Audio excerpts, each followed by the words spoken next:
Naiuwi na sa Isabela ang labi ni Marvin Reglos. Hustisya ang sigaw ng kanyang mga kaanak at kaibigan. Hiling din nilang matigil na ang hazing sa mga fraternity para wala ng ibang mapahamak. Live mula sa Isabela may report si Maria Bulaklak Ausente. Maria? Yes, Jessica, hanggang sa mga oras na ito ay patuloy pa nga rin ang buhos at dagsa ng mga tao na nagpapakita ng suporta para sa pamilya Reglos. Halos hindi nga akalain ng pamilya Reglos ang buhos ng mga tao na nagpapakita ng suporta sa kanila. Simula ng bandang katanghali kanina nung maidala na nga dito sa kanilang bahay dito sa Burgos, Isabela, ang bangkay ni Marvin, ang 25 anyos na first year law student ng San Beda na namatay sa hazing nitong linggo. Bago pa dumating galing Maynila ang convoy dala ang labi ni Marvin. Nagkabit na ng itim na tela at banner dito sa kanilang bahay sa Barangay Caligyan. Nagdadalamhati ang kaanak na naghihintay dito. Hanap nila ay hustisya sa pagpatay sa 25 anyos na binata. Masasabi ko dyan sa brotherhood na fraternity, dapat na yan, i-abolish na. Kasi hindi ka naman niya matutulungan once na nasa trouble kayo. Matapos ang halos 9 na oras na biyahe, bandang tanghali dumating na ang convoy.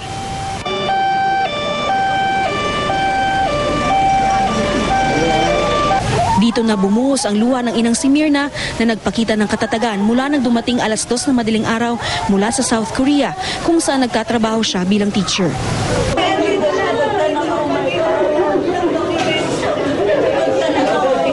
Di raw niya akalain na sa kanyang muling pag-uwi, bangkay na niyang makikita ang anak. Bumuhos din ang pakikiramay ng mga kabarangay ni Marvin. Dito kasi siya lumaki at bumuo ng pangarap na maging unang abogado sa kanilang pamilya.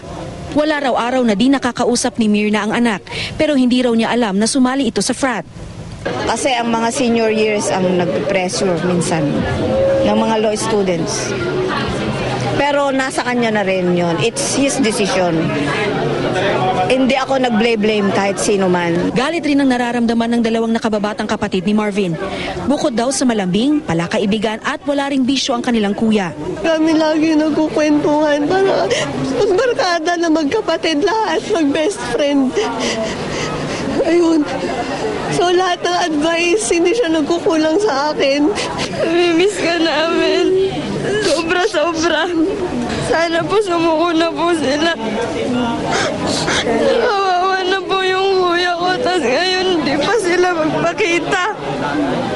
Bago kumuha ng law, 2 taon din daw nag-enroll ng nursing si Marvin sa UST. Pero kalaunan, nagpalit ng kurso at BS Economics ang tinapos. Nagturo pa sa isang kolehiyo dito sa Isabela. Pero tila nagpahiwatig umuno ito ng masamang mangyayari nitong linggo. Nakapanaginip ako na maraming tao sa bahay. Sobrang daming tao ng bahay. Nakapanaginip. Bakit kaya ano kayang nangyari? Then afterwards, tumawag ako sa kanya. Hindi ko na makontak. Ang ama naman ni Marvin may pakiusap lalo na sa mga kabataan. Maganda ang fraternity dahil ito'y kapatiran. Pero sana makontrol naman yung pag-initiate nila ng ganun. Parang talagang gustong patayin talaga kasi yung tao eh. Samantala, Jessica, ayon sa mga magulang nga nitong si Marvin Reglos, ay may tentative date daw sila sa paglilibing dito kay Marvin. Supposedly daw ay February 28, pero ngayon lang ay nalaman natin na posible daw sa March 2 na lang dahil na nga rin may mga kaanak pa silang hinihintay mula sa Amerika na hihintayin muna para bago mailibing itong si Marvin. Jessica? Okay, Maria, ito bang pamilya Reglos, meron ba silang balak na magsampa ng kaso? Pakiulit ng tanong, Jessica. Oo, may balak ba silang magsampa ng kaso?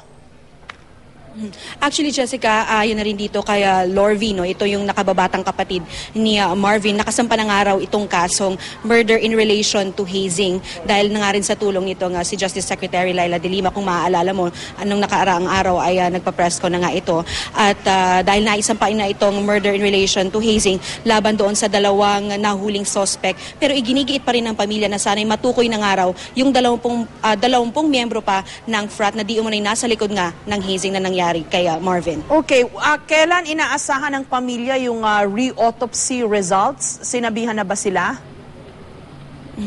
Yung re-autopsy kasi, Jessica, nangyari lang kahapon, no? So, ayon dito kay Lorvie at maging kay Ginoong Lucito Reglos, hinaasahan nila sa loob pa daw ng 2 linggo lalabas itong re-autopsy. Dito malalaman kung ano talaga yung naging sanhi ng kamatayan nitong si Marvin. Jessica? Okay, kwento ba nung tatay ni Marvin kung nagpaalam sa kanya si Marvin na sasali sa fraternity na ito?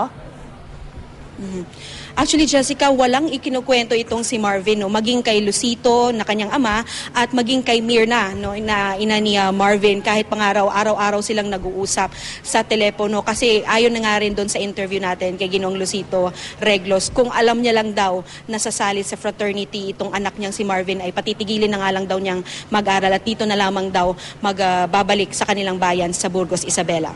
Okay, in the meantime, kumusta ang, I think kailangan siguro kahit dyan man lang sa Isabela, no? Meron bang binabala kayang kampanya itong Pamilya Reglos sa mga kabataan man lang na magsilbisa ng leksyon itong nangyari kay Marvin, no? Sa iba pa?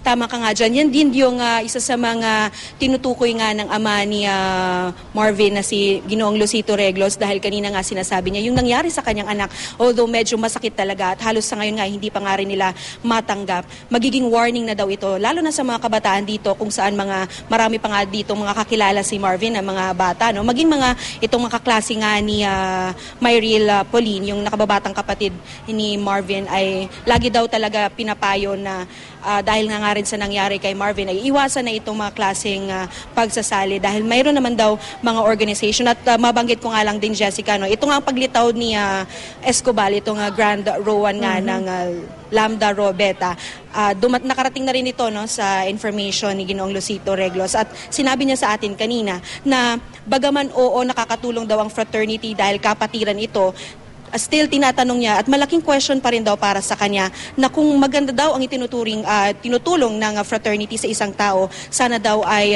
questionin din ang mga kamaliang nagagawa dahil may namamatay at may nasasaktan sa mga hazing na nangyayari. Okay, tama-tama yan kasi kahit sa mga probinsya, usong-uso rin yung mga fraternity at sorority. Maraming salamat, Maria Bulaklak Ausente.